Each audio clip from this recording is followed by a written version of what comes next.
પરિવારના આપ સૌ મિત્રોનું મારા 21 દિવસ ચેલેન્જના આ 20મા વ્લોગમાં આપ સૌ લોકોનું હું દિલથી સ્વાગત કરું છું। તો એક સમયે મેં કંઈક વિચાર્યું હતું કે હું કંઈક યુટ્યુબ ચેનલ બનાવીશ, તેમાં વિડીયો અપલોડ કરીશ, કંઈ ચેલેન્જ લઈશ।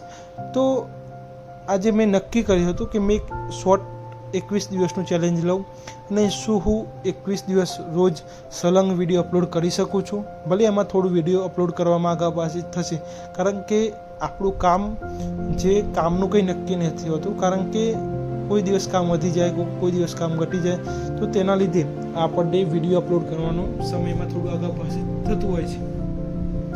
પરંતુ મારે જે કોન્સ્ટન્ટ મેં જાળવી રાખ્યું છે તેના કારણે આજે મારે ટોટલ 7.6K લગભગ 7600 વ્યુઅર્સ, 360 લાઇક અને લગભગ 18થી 19 સબસ્ક્રાઈબર મળી ગયા છે। તો આપ સૌ લોકોનો હું દિલથી આભાર માનું છું, કારણ કે તમે જ મને સપોર્ટ આપ્યો છે અને આવું સપોર્ટ આપતા રહેજો। અને તમે પણ જો મારી ચેનલ ઉપર નવા છો તો મારી ચેનલને સબસ્ક્રાઈબ કરજો અને કંઈક ખામી જણાય તો મને જરૂર જણાવજો, કારણ કે પોતાની ખામી વ્યક્તિ પોતે જોઈ શકતો નથી, તે બીજા દ્વારા જ તેમને જણાવવામાં આવે છે। તો આપ મિત્રો મને કંઈક ખામી હોય તો જરૂર જણાવજો। તો ત્યારબાદ અમે આજે એક સીધાનો ઓર્ડર હોય છે તેને પૂર્ણ કરવા માટે અમે હું, પપ્પા અને ભાણિયા 4 જણા એ સીધાના ઓર્ડર તૈયાર કરવા માટે લાગી જઈએ છીએ। તો તમે જોઈ શકો છો કે અમારના ગ્રાહક બાળકો પણ છે, તો તેઓ અમારી દુકાને આવે એટલે ખુશ જ હોય છે, કારણ કે અમારે ત્યાં આવે એટલે એમને બાળકોને ખુશ કરવા માટે અમે પણ પ્રયત્ન કરતા હોઈએ છીએ અને સાથે અમને પણ મજા આવે છે। તો ત્યારબાદ હું મોટી મોટી વસ્તુ હોય છે તે હું કાઢી લાવું છું, નાની નાની વસ્તુ પપ્પા દુકાનમાં જ તોલી નાખે છે। તો ત્યારબાદ પપ્પા એક લિસ્ટ બનાવી છે અને પછી અમે જે વસ્તુ કાઢી હોય તો પ્રોપર છે, કોઈ રહી જાય નહીં, તેનું પણ ખાસ ધ્યાન રાખવું પડે છે। તો ત્યારબાદ અમે એક સરસ મોટી મોટી કોથળીમાં તૈયાર કરી એક સીધું વ્યવસ્થિત ભરી દઈએ છીએ। ત્યારબાદ હું નીલમ ચા કે અમારી જોડે પડી હોય છે, પણ કોઈ પણ વસ્તુ એ પડી રહે એના કરતાં એનું વેચાણ થાય તે ખૂબ મહત્ત્વનું છે, અને તમે કેવી રીતે તે વસ્તુ વેચો છો તેનું પણ ખૂબ મહત્ત્વ છે, કારણ કે વસ્તુ તો ઘણી બધી હોય છે, પરંતુ તમે તેને કઈ રીતે પ્રેઝન્ટ કરો છો તો તેના પર તે આધાર રાખે છે। તો ત્યારબાદ હું હિંમતનગર ગયો હતો, તો ત્યાંથી સામાન પર લાવ્યા હતા।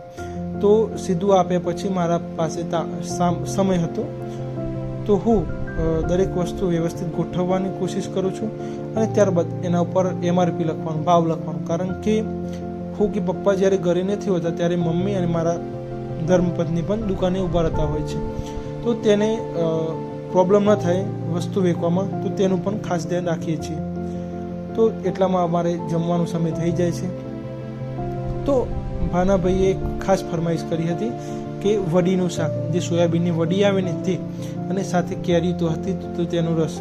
તો આજે એક અમે નવું કોમ્બિનેશન ટ્રાય કર્યું, તો અમને પણ ખૂબ મજા આવી, કારણ કે કોરું શાક સાથે રસ। તો આપ પણ મિત્રો આ વસ્તુ જરૂર ટ્રાય કરજો અને તમને કેવી લાગે છે તો મને જણાવજો।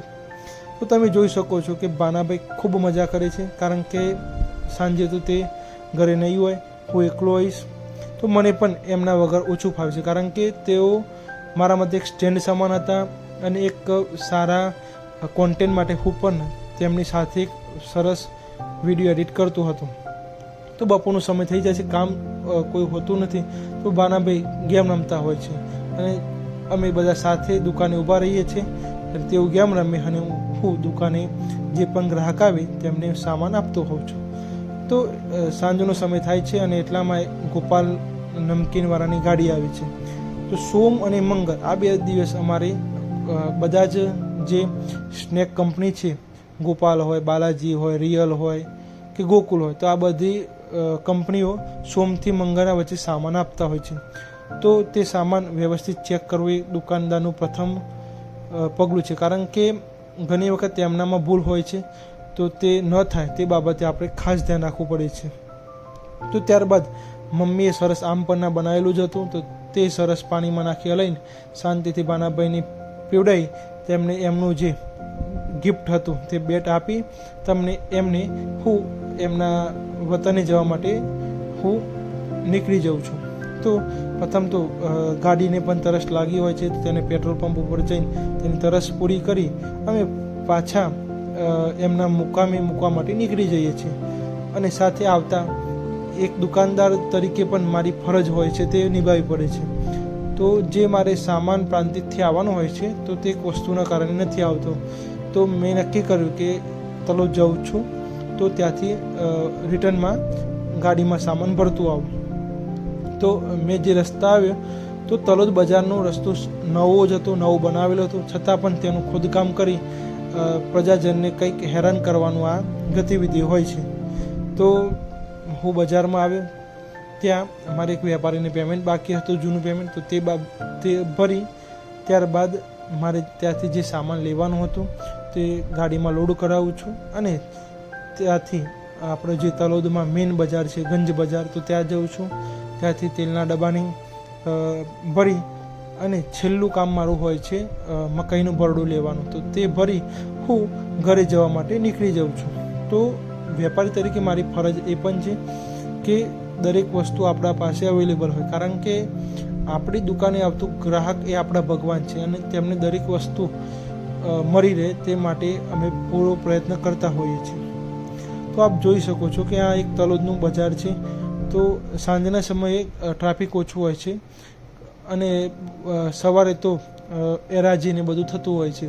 અને તલોદ એક અમારા એરિયાનું ખૂબ મોટું ગંજ બજાર છે. તો વાહન ગાડીનો પણ હું સારો ઉપયોગ કરી લઉં છું.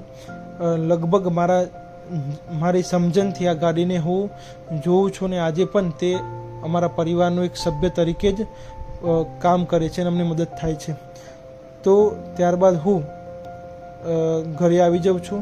તો ઘરે આવ્યા બાદ જે પણ મારે એક બે વસ્તુ સીધામાં આપવાની બાકી હતી તો તે તૈયાર કરી ત્યારબાદ એમને બોલાવી દઈએ છીએ અને ટ્રેક્ટરમાં સરસ સીધું ચેક કરી અને એમને ભરાઈ દઈએ છીએ. તો ત્યારબાદ દુકાને ખૂબ જ ઘરાગી હોય છે અને આજે એક ઉપર એક લિસ્ટ આવતા હોય છે અને સાથે ગામમાં લગ્ન હોવાથી અને 2 લગ્ન જોડી છે તો તેની ઘરાગી પણ સારી રહેતી હોય છે, કારણ કે કંઈક ને કંઈક લગ્ન હોય એટલે કંઈક ને કંઈક જોતું હોય તો થોડી વારે કંઈક ને કોઈ વ્યક્તિ આવે અને લઈ જતો હોય છે. તો સરસ આજે લગભગ સારી ઘરાગી રહે છે. તો લિસ્ટ ઉપડા ઉપડી ચાલુ હોય છે. મેં વિચાર્યું થોડું વાર આરામ કરી લઉં, પરંતુ આરામ કરવા મેં ના આવ્યો. સાથે આજે ભાનાભાઈ પણ ન હતા તો બધું જ કામ મારે જાતે કરવું પડ્યું હતું.